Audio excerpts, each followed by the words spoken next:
another edition of Beat the Closing Number presented by thelines.com.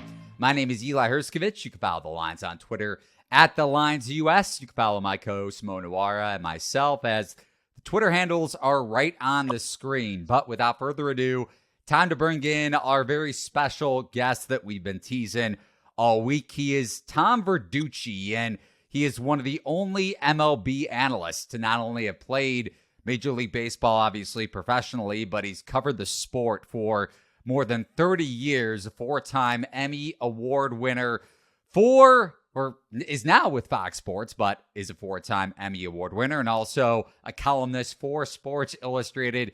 Tom, had to give you a lot of kudos there for all the great work you've done in Major League Baseball, but thank you so much for joining us on today's podcast. Hey, thanks for having me. I really appreciate it.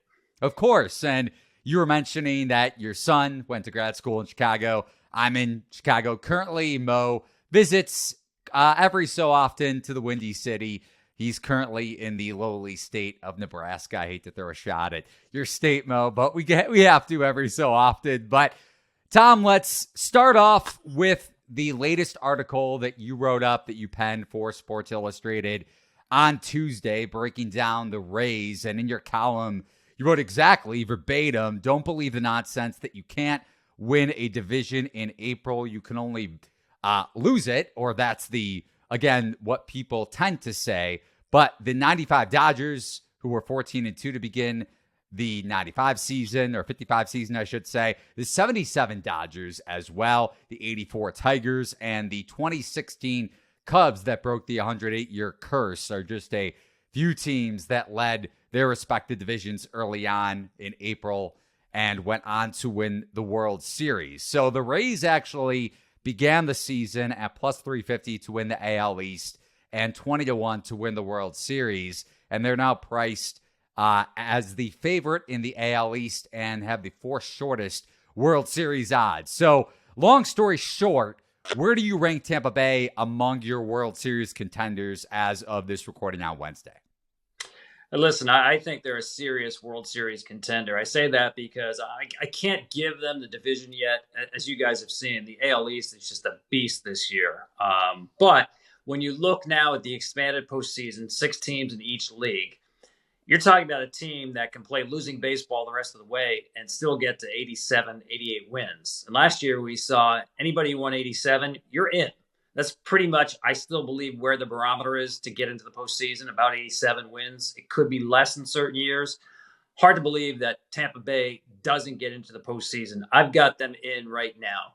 So once that team is in the postseason, I don't care if they're a 6 seed, as Philadelphia was last year, or a 1 seed. They've got the kind of pitching that can run the table in October. I mean, we haven't even seen Tyler Glasnow on the mound for the Rays. And they match up as well as anybody. I think when you look at pitching staffs in the postseason, you have to look at rotations. I think rotations become more important in the postseason than they do in the regular season.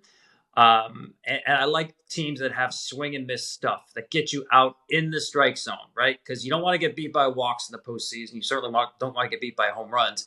And I look at the stuff that the Rays have, and they can take on any offensive team. So, listen, I didn't think the Rays were going to be, and it's only a month, but I didn't think they were going to be this good because I didn't think their offense was anything better than, say, Major League average. After seeing them in person, seeing some of the changes that they've made, I think that offense is legit. Maybe not a top 4 or 5 offensive team, but certainly above average. So we never worry about their pitching, never worry about their defense. Now I'm looking at a team that's better offensively. So, yeah, I think they've got as good of a shot as anybody. I still like Houston because of the track record to come out of the American League. But now I would say the Rays, in my book, have jumped up. They're as good as anybody in the American League. Mo doesn't like to hear that. He has a win total under bet on the Astros. But staying in the American League East, Tom, the Yankees, speaking of rotations, banged up on the mound, but Garrett Cole's pitching obviously at a Cy Young level. He's the favorite at around plus 350, plus 400 currently in the market. One of the favorites entering the season, of course, along with the Rays ace. And Toronto right behind the Yankees for third best odds to win the AL East. Although, like we discussed so far, Tampa Bay with a very controlling edge in the division right now, at least. And Toronto got pretty healthy, taking on the White Sox this week and sweeping the White Sox, owning Chicago. And maybe we'll get into how bad just the White Sox are later on in the podcast. And then Baltimore is off to a surprising, I believe, 8 or 9 games over 500. A lot of pitching question marks entering the year, although this lineup is loaded. So, and Jorge Mateo also, I was looking this up before the show, he ranks 7th in WAR, not only in the AL, but across Major League Baseball. So maybe it's not Baltimore, but between the Yankees and the Blue Jays, who do you like most behind Tampa Bay, not just in the context of the division, but like you mentioned, in October, where pitching matters most? Yeah, I still like New York. I still don't have to see Carlos Rodon actually on the mound and dealing the way he can. I mean, it's taking longer than a lot of people, including the Yankees, thought for him to get back. Back problems, as you guys know, they can linger, and that's what's happening right now with Rodon. So if you give me the Yankees with a healthy Cole, as you mentioned, I mean, he's as good as he's ever been right now. And this goes back to spring training. He is just completely locked in from Jump Street this year. But if you give me Cole and Rodon and Severino, that's a pretty darn good rotation. It's tough for anybody to match up with those top 3. So we're a long way from getting to that point. But if you start with the Yankees fully healthy, I would give the Yankees the edge. Ton of respect for Toronto. Listen, I thought that the Achilles heel in that team was the back end of the rotation. Wasn't sure about Barrios. Wasn't sure about Kikuchi. I did like the signing of Bassett. So it looks now like they're getting something out of Kikuchi. Barrios has been a little bit better. And I didn't see this coming from Matt Chapman. He's been just about as good as anybody in baseball the first month of the season. You know, he's now 2 years removed from his hip surgery, so he does look fully healthy. He's made some swing changes. I think what he's doing here is legit. I think Matt Chapman was a great player, got away from it because of injury, and now he's getting back there. So that really deepens that Toronto lineup. It's going to be like last year, though, in that East. I mean, you're not going to have a lot of separation. I came really close to picking Baltimore as a playoff team before the year started. I really like what they're doing, but I do think they're going to have to go out in the market midseason and get some more pitching. Now, they're counting on getting John Means back from his Tommy John surgery at some point during the season. That will help. You always have to be cautious, though, about counting on guys coming back from Tommy John. Some guys take longer, like a Noah Syndergaard, and just never get back. And then you have Verlander, who's like better than ever when he gets back. So you never know with that. But Baltimore, to me, is equipped to play today's game. I'm talking about the new rules as well as anybody. They're young. They're aggressive. They steal bases. They play defense. And I think they can leverage that to just be a complete pain in the butt all year in that division.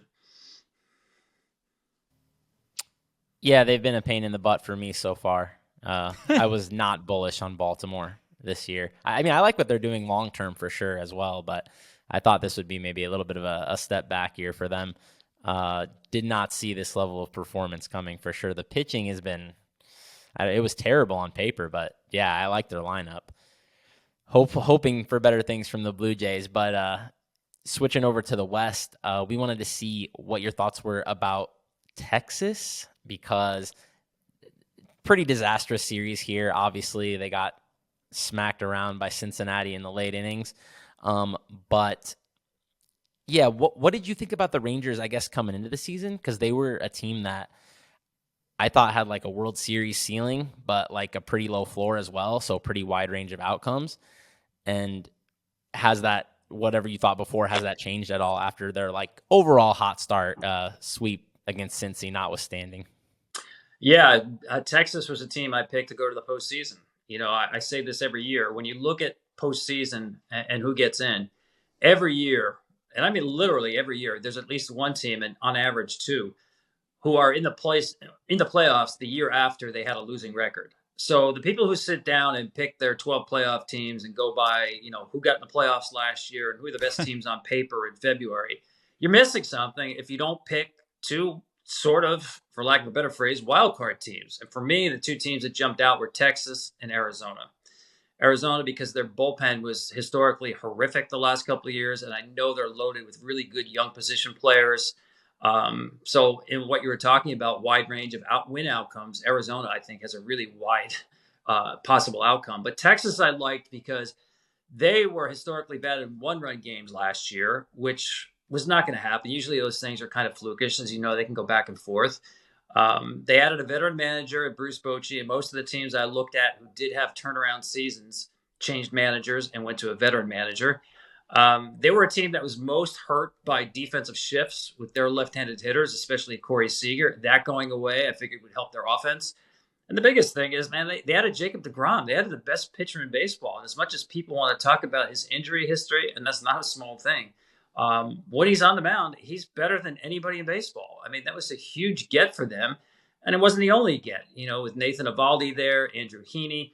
Now they're sending a veteran established pitcher to the mound every single game. And if they need backup, they can go put a young pitcher in that position rather than forcing them into the rotation from opening day. So I like the experience they added. I like the pitching that they added. Listen, I think they still have a wide range of outcomes themselves, but it wouldn't surprise me if we're watching the Texas Rangers in the postseason. Now, I think they're legit. I think, outside of the Cincinnati series, the way they played this year in the last couple of weeks without Seager, I think that team believes in itself. So I don't think they're going away. This is interesting because obviously you would never bet on a sport that you cover and let alone play.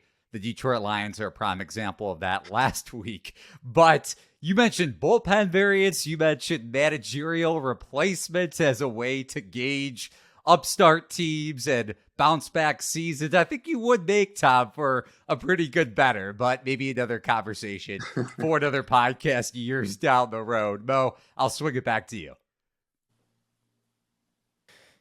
Yeah, the Atlanta Braves are another team we wanted to discuss real quick. My favorite team, actually. Good time to be a Braves fan. But yeah, Ronald Acuna looking more like his old self. The betting markets are very excited about all things Atlanta right now.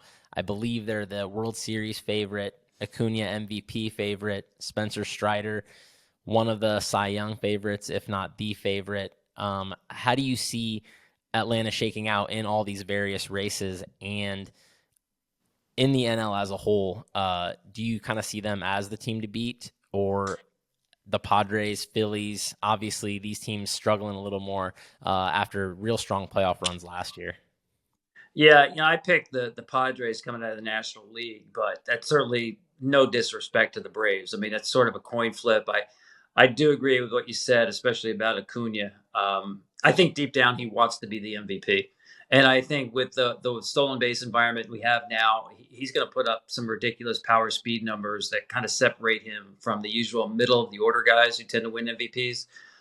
He's playing with his hair on fire right now. It's great to see. I mean, I don't think it's a bad thing if a guy is motivated by an individual award. You're going to get the best out of him. And that's what I see of Acuna right now.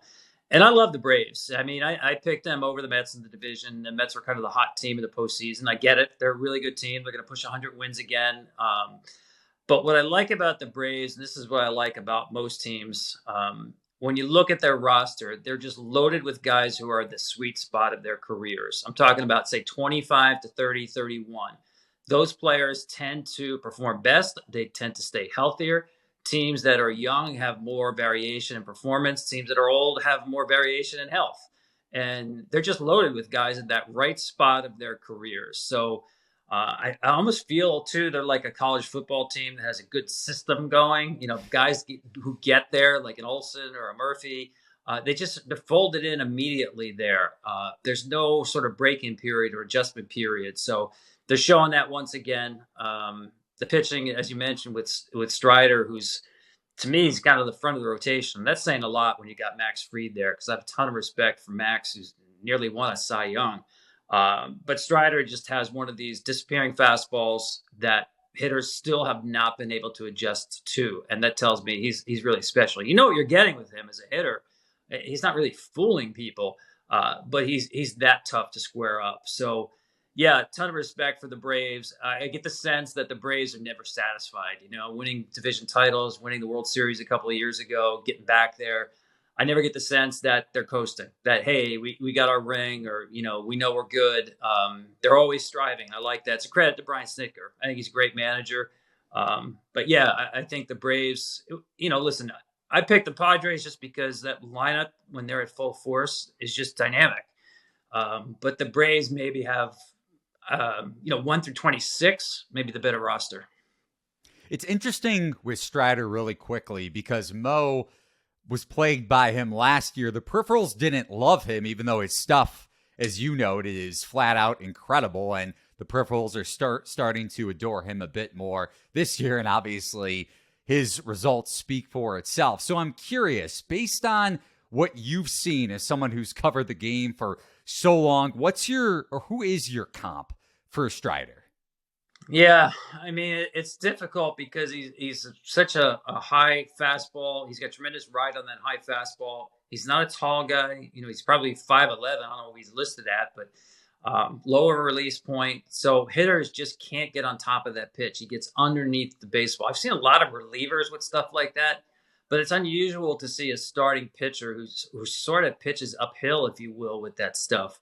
Of course, he's got the great slider as well. So it's tough to come up with a starting pitcher comp who's got stuff like that. I mean, when Craig Kimbrel was at his best, he reminds me of Kimbrel in that way. Low release point, great high velocity, high spin. Hitters couldn't square it up.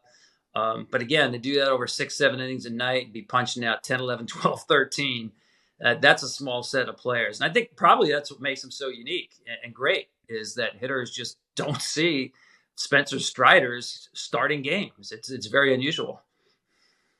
Last question here for you, Tom, and I really appreciate the time on today's podcast. You mentioned upstart teams earlier, or at least teams that you thought could contend that did not last season, Texas and Arizona being prime examples. The Pirates are atop the NL Central, at least as of this Wednesday recording. Milwaukee just behind them in the standings, and St. Louis is off to its worst start since 1973. So two-part question here, maybe kind of leaving Milwaukee out just because people thought they would be in contention in the NL Central. But Brian Reynolds, an MVP candidate to start this season, just considering how good of a start he's gotten off to, 70-1, I believe, to win NL MVP. So what do you make of Pittsburgh collectively? And then you mentioned bullpen variance and just variance overall, like with Arizona. The Cardinals have had a ton of negative variance go against them. Mo and I were texting before the show yesterday or today that Tommy Edman, typically a sure-handed defensive player, had 2 errors that cost the Cardinals the last 2 games that resulted in consecutive losses. So can Pittsburgh remain in the race, and can the Cardinals bounce back from this awful start, to put it lightly? Yeah, as much as I love the Pittsburgh story, and I just love, it's a great baseball town and a great ballpark, you can't help but really root for Pittsburgh to have a really competitive baseball team. It's good for the game and especially for the city. But I just don't know if they can keep it up for 6 months in terms of playing winning baseball. I think they can hang around the fringes of a wild card race. I mean, listen, if you play 500 ball for 3 or 4 months, that puts you right in the race, believe it or not. I think they can do something like that, but actually get in, that may take doing something in the middle of the season. Teams like the Pirates, lower payroll type teams, even when things are going well, you always worry about depth over the course of the season with standing injuries. They've already lost O'Neill Cruz, down a terrific player. It's really the depth that really shows up over 162. And I'll be curious to see what happens in July and how Ben Cherington responds. They've got a great asset in someone like David Bednar, controllable lockdown closer at the end of the game. Now, I wouldn't trade him. I don't think the Pirates are going to trade him. But usually that's who we see get moved in July, right? Every contender is looking to fortify their bullpen, especially a guy who can pitch the 9th inning. He's going to be in demand. It's a matter of what the price is. So we'll see if they continue to stay on this path and kind of hold on to what they have, or realize, and Baltimore did this last year, trading Pablo Lopez. We're a year ahead of schedule. We're not going to fool ourselves into thinking we're going to get a postseason spot this year. We're going to make a deal that makes sure that next year, when we're on our schedule, we're a better team than we are right now. That's always an interesting dynamic. Only that team knows its players better as well as anybody. So the Cardinals, I wouldn't worry too much about. I think their season is going to come down to, they have a pile of really good position players, and trading one of those players to fortify their pitching staff, whether that's bullpen or rotation, I don't know. But it reminds me sort of what the Marlins did when they made the trade for Arise. They were sitting on a lot of young pitching talent, and they said, we've got to be better offensively. And you trade from that surplus to address the need. I think the Cardinals may be in that position where they need to fortify their rotation, but I wouldn't worry about them. I mean, Evan's a terrific defensive player. This should be a really good defensive team.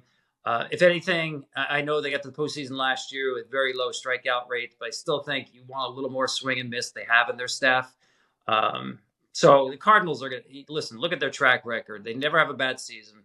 They're always in the race. I don't think any team in that Central is going to be put up, a high 90s type number, even Milwaukee, to put the Cardinals away.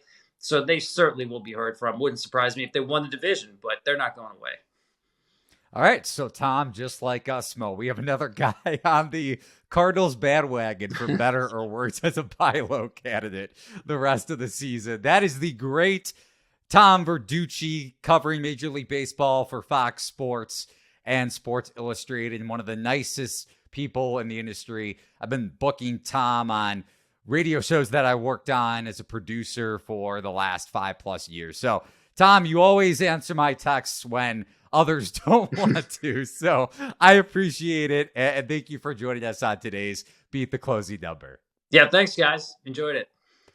Thank you so much. And that's going to do it for today's edition of Beat the Closing Number. Thank you for watching and listening. Remember to give the video a thumbs up and ring the bell to get notifications whenever the Lines releases a new video on any sport. Talk to you all tomorrow.